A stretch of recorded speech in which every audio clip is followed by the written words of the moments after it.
it kind of is more on a parenting thing? I'm in the car talking to my friend, my brother, my man. I'm speaking to him. We talking about kids when they talk about the trainers, that they gotta have a trainer in order to play, in order to do their workouts. I said, man, I wish I could go tell my mother Mabel Marbury that I needed X amount of dollars to pay somebody to teach me how to play basketball. I'm like, I wish I could have had that privilege to have all of the science that's behind it. Like, I can't even imagine. I'm like, trainer? Boy, you see that concrete right there out there with them lines on the court? And you see them two hoops? Those are your trainers. Exactly. So I'm in a And it's what crazy though, and I just think about it, just like one, it is just realistically, Privilege. It's privilege, and it's just laziness, because you just think, well, I'm not gonna say it's lazy, but I feel like it's privilege.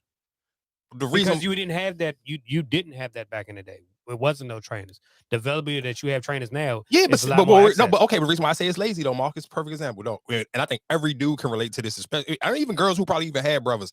So when that Allen Iverson commercial came out, and all you thought about it, that joint didn't even come out. We recorded the commercial live to keep watching it over and over just to try to study how to do that move and go outside and practice it.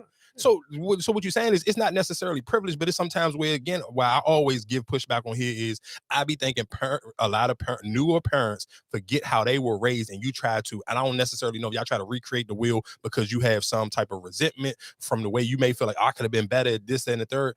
But no, you can't. Sometimes you can't take away that hard work. And that's why realistically, when we always talk about even rookies this day and age, why some of them don't even have the same impact, because you don't have the same work ethic as your Kobe's or your Iversons or your Jordans or your whoever the case may be, whoever you think about, because they don't have that same commitment. Because that's why I say it's privilege. Because like I said, in our days growing up, we didn't have that luxury. So a lot of, like I said, nowadays, kids in the neighborhood, everybody is not in the same neighborhood no more. You got different areas. Mm-hmm. So when we used growing up, yes, we can go outside, play basketball with people.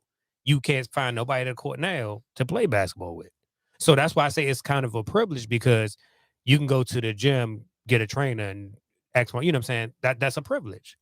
Like, yeah, for sure, it's a privilege, but then it's just like, dude, yeah, that. But sometimes I think those privileges can kind of, it can kind of take away from an actual skill too, and it takes away, but it's more of the modern day. Like us playing outside, that was our thing. You play that. We got to play 1-on-1 a million times, but that's what we had back then. Of course, it wasn't no such thing as a trainer. So that's why I'm saying it's more of a privilege now, because this is a different era where we can do. Oh, I can hire this person for you to go in the gym. Of course, you can remember run and shoot was 24 hours. You can be in 20.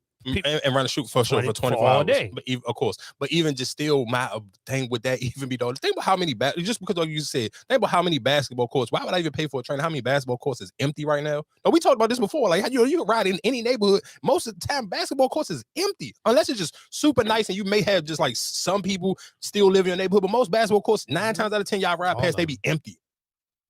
And you talking about you gonna go run and go get a trainer though, and another just a throwback moment though. I remember buying those little jump sole shoes, and for people who don't know what those is like the jumps that supposed to like have you like the back of the Slam magazine, and they supposed to give you like the calf raises, probably make your calf muscle stronger. So you had to go watch this video for however long, and then you had to remember what you watched and go outside and actually practice it yourself. Ain't nobody there to coach you.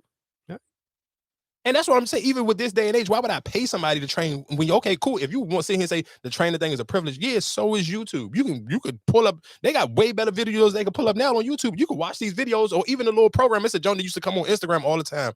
And it used to be like a little basketball joint where they show you like different little drills, and you could just watch them yourself. That's what I think. I think it's more so of a trainer is actually somebody there to tell you, hey, go, what you watching the video, because even like the little ball that they sell, on you plug it up to your laptop.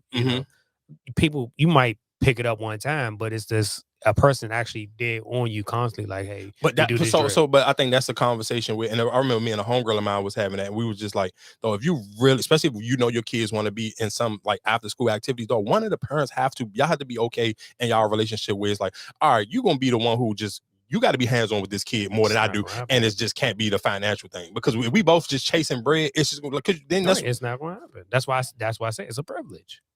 Yeah, that's a sad privilege. That to me it's because, but even like I said, take it to us when we were growing up. My father didn't play back. You know what I'm saying? Like, of course, that's what I'm saying. It's a privilege to have like that kind of active, in your life. You know what I'm saying? Like I can take you to the train, or I could do this. I can drop you off here. You can go to this class. You know what I'm saying?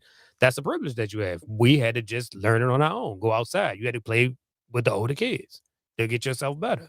Yeah. That's why.